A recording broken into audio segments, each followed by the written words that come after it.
En ce moment, de grosses remises en question sont réalisées vis-à-vis de nos personnages historiques qui ne seraient pas aussi glorieux que ce que l'on nous a montré et surtout en totale inadéquation avec nos valeurs actuelles. Churchill, De Gaulle, Colbert, la dégradation de ces statues montrerait que le visage que l'on nous a enseigné pendant des années serait totalement fausse. Mais en réalité, ce n'est pas parce qu'elle est fausse, mais seulement parce que ce visage a été savamment choisi pour montrer des actes considérés comme beaucoup plus importants ou beaucoup plus glorieux. C'est pour cette raison que quand on était petit, on a cru que Saint-Louis était le bon roi du peuple qui aidait la population française, avant que l'on s'en rende compte beaucoup plus tard qu'il adorait mener des croisades et se flageller de temps en temps. Yes! Vu toute la négativité qu'entoure ces statues, la première question qu'on est en droit de se poser, c'est bien évidemment pourquoi on met une statue sur une place publique. Oui, ça peut paraître évident, mais faut bien commencer quelque part.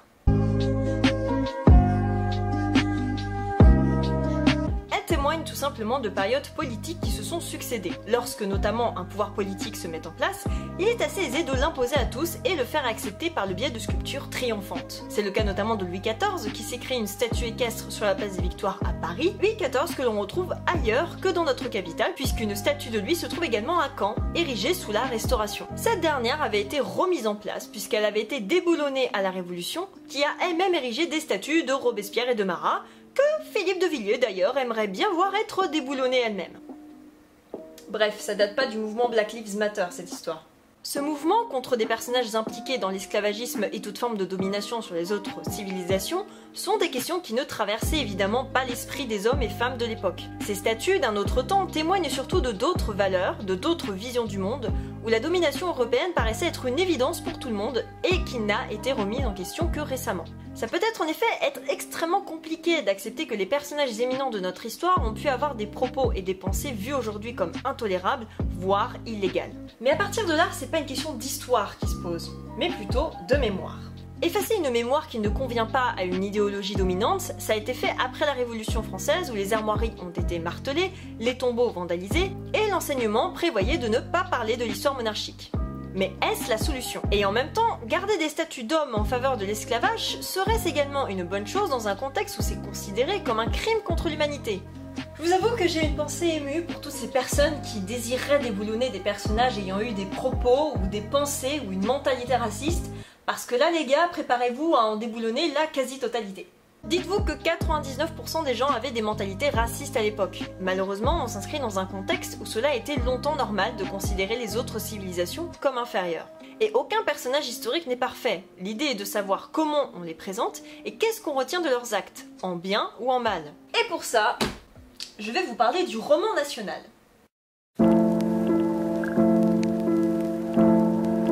En 1870, la France vient de se prendre une branlée monumentale face aux Prussiens. Le pays a été humilié, tellement humilié que son dirigeant Napoléon III a capitulé, s'est fait emprisonner par les Allemands et c'est la Troisième République qui a dû continuer la guerre. Sauf qu'en 1870, les Français se disent, après un siècle tourmenté par les changements politiques et économiques, que c'était une guerre inutile qui a mené à une défaite cuisante. Alors pour remédier à cette image, il faut que la France montre que ces guerres sont toujours justes. Et cette dernière doit redonner confiance aux gens en la nation, un terme qui a été mis en place à partir de la Révolution pour désigner l'unification du pays et qui est indispensable si vous voulez mobiliser des gens pour mener une guerre.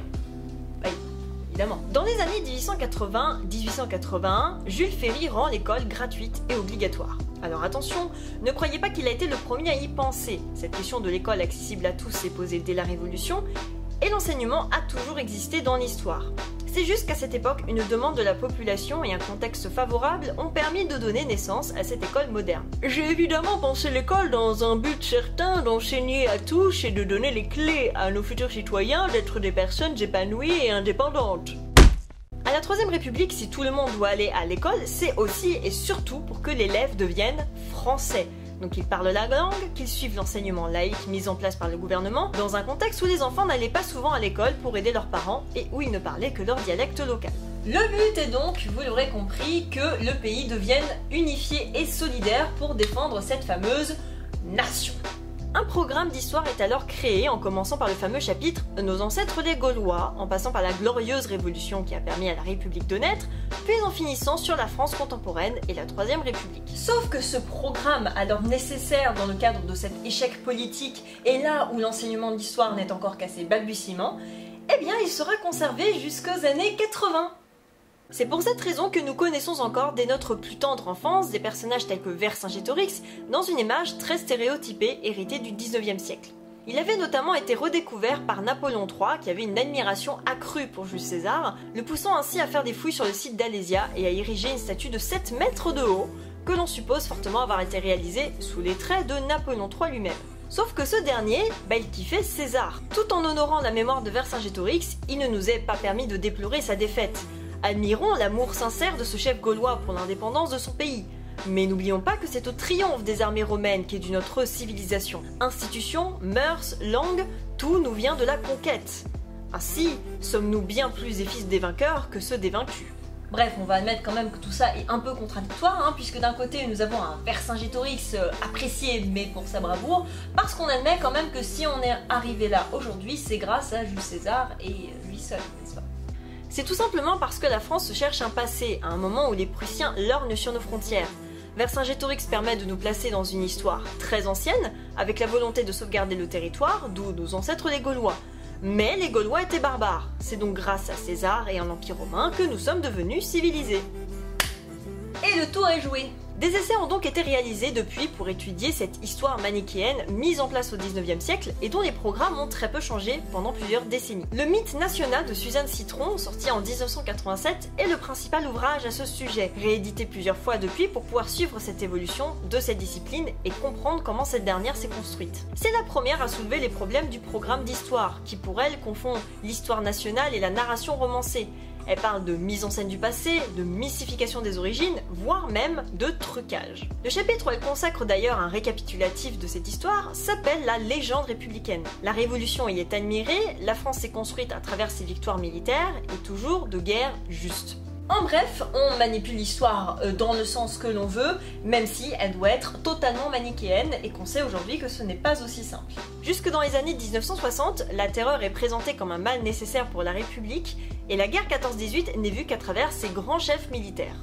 En bref, tout ce que nous avons depuis neutralisé et nuancé pour ne pas prendre position sur des périodes aussi complexes que celle de Vichy ou de la terreur. Et il n'y a que des blancs. L'essai de Suzanne Citron s'est placé dans un contexte où l'école tente de mettre l'identité européenne en avant, alors que de plus en plus de communautés étrangères s'installent dans les villes françaises. L'histoire doit maintenant servir à inculquer des valeurs, non plus républicaines, mais de tolérance et d'esprit ouvert sur le monde. Ça fait rêver, hein ?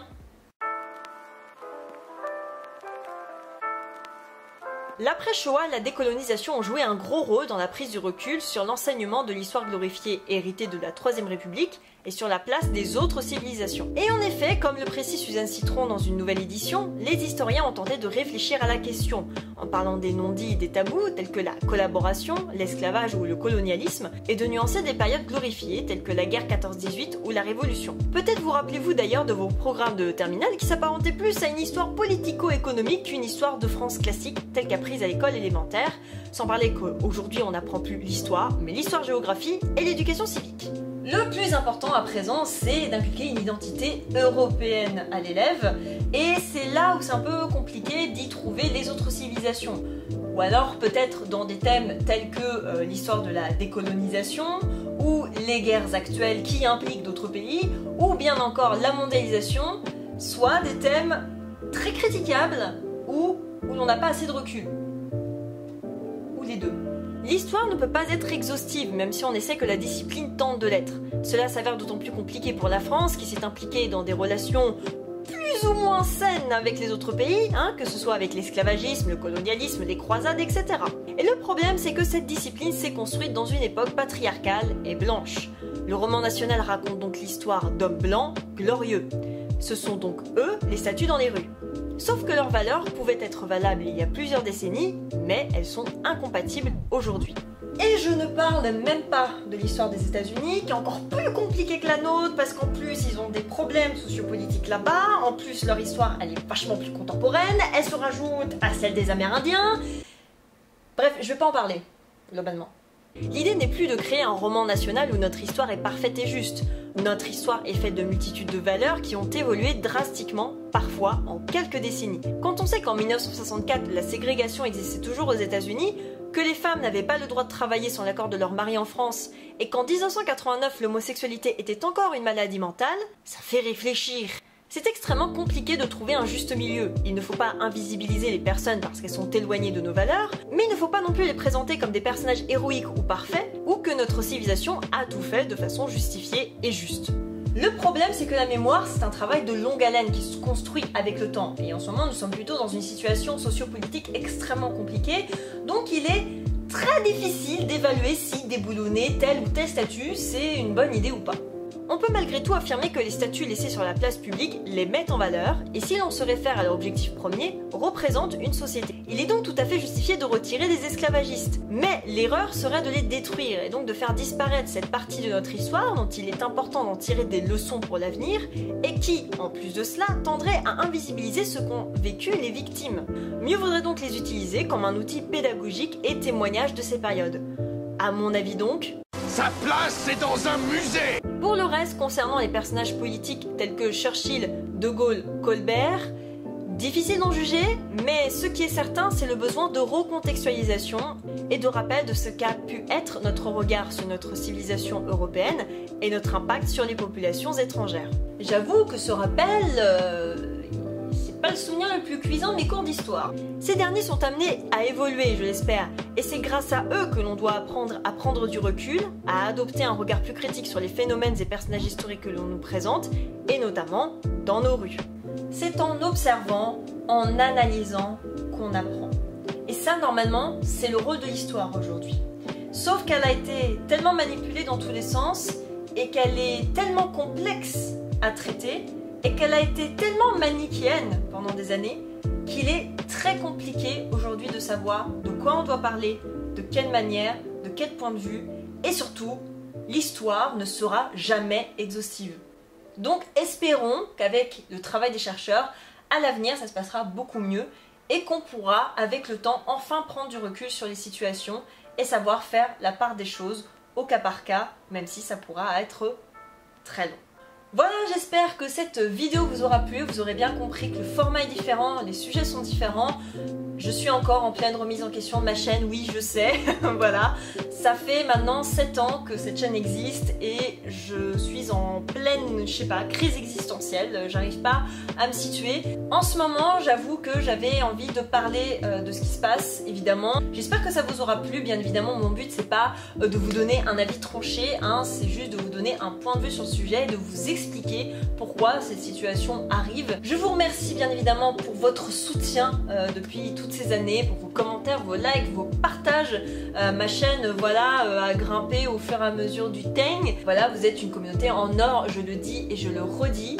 Donc c'est aussi pour ça que je suis un peu en crise, je suis assez exigeante avec moi-même, j'aimerais vous offrir des sujets intéressants et puis en plus là je suis un peu en une transition de ma vie où je vais arrêter mes études en septembre, voilà je vais les terminer, après je vais partir dans une contrée lointaine qui est la recherche d'emploi. Bien évidemment si vous avez aimé cette vidéo vous savez quoi faire, il faut la liker, la partager et la commenter, surtout sur ce sujet, je pense que ça serait intéressant que les gens sachent un petit peu de quoi il en retourne, même si je ne suis pas spécialiste et comme je le dis, on n'a pas assez de prise de recul, hein, donc je suis pas là pour dire si c'est bien ou mal, j'explique juste quel serait le bon compromis, on va dire, face à cette situation un peu complicado, hein, il faut le dire.